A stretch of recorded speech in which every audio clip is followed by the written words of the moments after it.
ये लीजिए, आ गए हमारे बहुत ही स्वादिष्ट मकर संक्रांति स्पेशल सेव के लड्डू। बहुत ही स्वादिष्ट लड्डू बनते हैं ये, एक बार खाओगे तो मन करेगा 4-5 एक साथ ही खा जाऊं।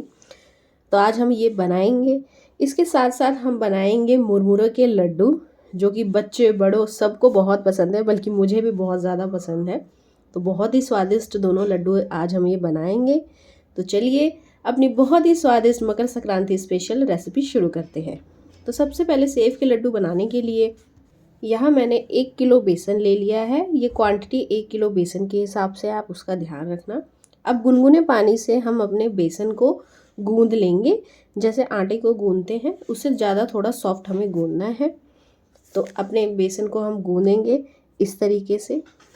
आपको थोड़ा इस बात का ध्यान रखना है कि थोड़ा गीली साइड ही ज़्यादा रहेगा, एकदम बिल्कुल आटे की तरह इसको बांधना नहीं है। तो थोड़ा थोड़ा पानी डाल के आप इसे अच्छे से गूंद लें। अगर थोड़ा सा गीला भी रहेगा तो कोई दिक्कत की बात नहीं है। तो ये देखिए, बेसन हमारा गूंद के हो गया है तैयार। इस तरीके से टूटना चाहिए, थोड़ा लिक्विड ही है, ऐसे टूट जाए, थोड़ा टाइट भी रहे और सॉफ्ट भी रहे। तो ये देखिए, ऐसे गोल गोल करा हमने हाथ से तो ये बंध गया।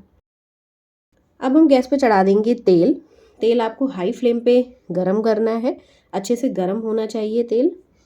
अब ले लेंगे हम एक झारा। अगर आपके पास ऐसा झारा नहीं है तो छेद वाली जो करछी होती है उसके पीछे से भी आप, मतलब उसमें भी आप आसानी से कर सकते हैं। तो यहाँ देखिए, झारा मैंने कढ़ाई पे रख दिया है और नीचे से कैसे सेब गिर रहे हैं आप देख सकते हैं। तो इसी कंसिस्टेंसी का आपका बेसन होना चाहिए और इसी तरीके से आपको करना है। करछी से भी बहुत आसानी से हो जाता है, आप उससे भी कर सकते हैं। तो ये देखिए, हमारी सेब सारी एक बैच में इतनी निकल गई हैं। और अब इसको अच्छे से हम ब्राउन कर लेंगे, मतलब पका लेंगे अच्छे से, और उसके बाद ही हम निकालेंगे। तो वीडियो में आप देख सकते हैं धीरे धीरे इनके बबल्स भी कम हो गए हैं और अच्छे से ये ब्राउन भी हो गई हैं। तो अब एक छेद वाले बर्तन में आपको निकालना है ताकि इसकी क्रिस्पीनेस बनी रहे। हो सके तो आप छेद वाले बर्तन में ही निकालें जिसमें छेद होता है, वरना नॉर्मल थाली में भी निकाल सकते हैं, ऐसी कोई दिक्कत की बात नहीं है। अब हम दूसरा बैच कर रहे हैं बिल्कुल सेम तरीके से, सेम ऐसे ही हमें करना है। और ये देखिए, हमारी इतनी सेव यहाँ पे भी सेकंड बैच में भी निकल गई हैं। तो इसी तरीके से हम अपनी सेव सारी बना लेंगे। अब हम बनाएंगे गुड़ की चाशनी। ये जो लड्डू होता है बहुत इजी होता है, सिर्फ 2 इंग्रेडिएंट वाला लड्डू होता है ये। तो अब ये दूसरा इंग्रेडिएंट हमारा आ गया है गुड़। तो गुड़ को अब हम कढ़ाई में इसकी चाशनी बनाएंगे। तो यहाँ मैंने 1 किलो बेसन की सेवें बनाई थी मैंने, तो यहाँ मैंने 1.5 किलो गुड़ ले लिया है। अगर आप जितना सेव बना रहे हैं उसी हिसाब से आप गुड़ भी लीजिए। मैंने यहाँ 1.5 किलो लिया है। थोड़ी सी इस गुड़ में मैं मूंगफली डाल दे रही हूँ। और अब हम अपनी चाशनी बनाएंगे, इसको अच्छे से पूरा गलाएंगे। और ये देखिए, हमारी चाशनी एकदम बन के तैयार हो गई, अच्छे से उबल रही है। इसमें कोई 1 तार 2 तार नहीं देखना है हमें, नॉर्मल जब आपका गुड़ पिघल जाए, थोड़ा सा उबल जाए, फिर आपकी हो जाएगी चाशनी रेडी। अब जो हमने सेव बनाई थी इसको थोड़ा सा हाथ से हम तोड़ लेंगे ताकि बड़े बड़े इसमें चंक्स ना रहें। और अब यहाँ पे मैं थोड़ी थोड़ी करके चाशनी इसमें डाल रही हूँ। मेरी चाशनी बहुत ज़्यादा है तो इसलिए मैंने सेव उसके अंदर नहीं डाली है, क्योंकि अगर चाशनी बहुत ज़्यादा हुआ और सेव बहुत कम हुआ तो क्या कहते हैं, लड्डू नहीं बन पाएंगे। इसलिए सबसे अच्छा ये रहता है कि हम अपनी सेवों में चाशनी डालें, ना कि चाशनी में सेव। तो यहाँ अपनी सेव में हम सारी चाशनी मिला लेंगे, जितनी मतलब हमारी सेव है उसके अकॉर्डिंग हम अपने चाशनी मिलानी है। और बस अब हम इसके लड्डू बांधना शुरू करेंगे।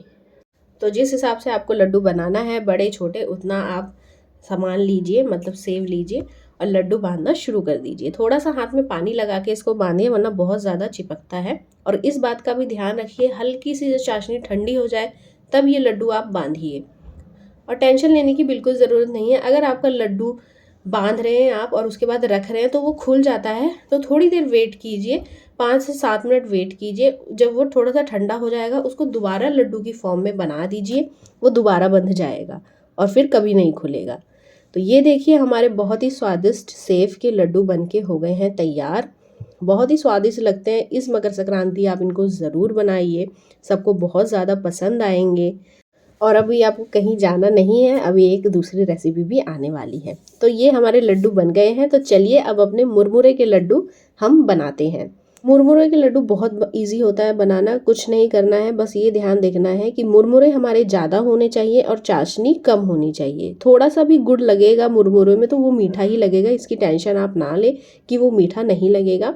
तो बस जब ये सारे अच्छे से चाशनी मुरमुरे में मिक्स हो जाए, उसके बाद हम थोड़ा थोड़ा पानी लगा के हाथ में अपने लड्डू बांध लेंगे। ये बहुत ही इजी होता है बनाना, बस आपको इसका ध्यान रखना है कि गुड़ कम होना चाहिए और मुरमुरे ज़्यादा। और ये देखिए 2 लड्डू हमारे बनके हो गए हैं तैयार। इसी तरीके से हमने ये सारे लड्डू अपने बना लिए हैं। बहुत ही स्वादिष्ट, बहुत ही क्रंची, इसको खा करने में बिल्कुल मज़ा ही आ जाता है, एकदम बचपन की याद आ जाती है। तो ये लड्डू आपको कैसे लगे ज़रूर बताइएगा और आप सभी को मकर संक्रांति की हार्दिक शुभकामनाएं।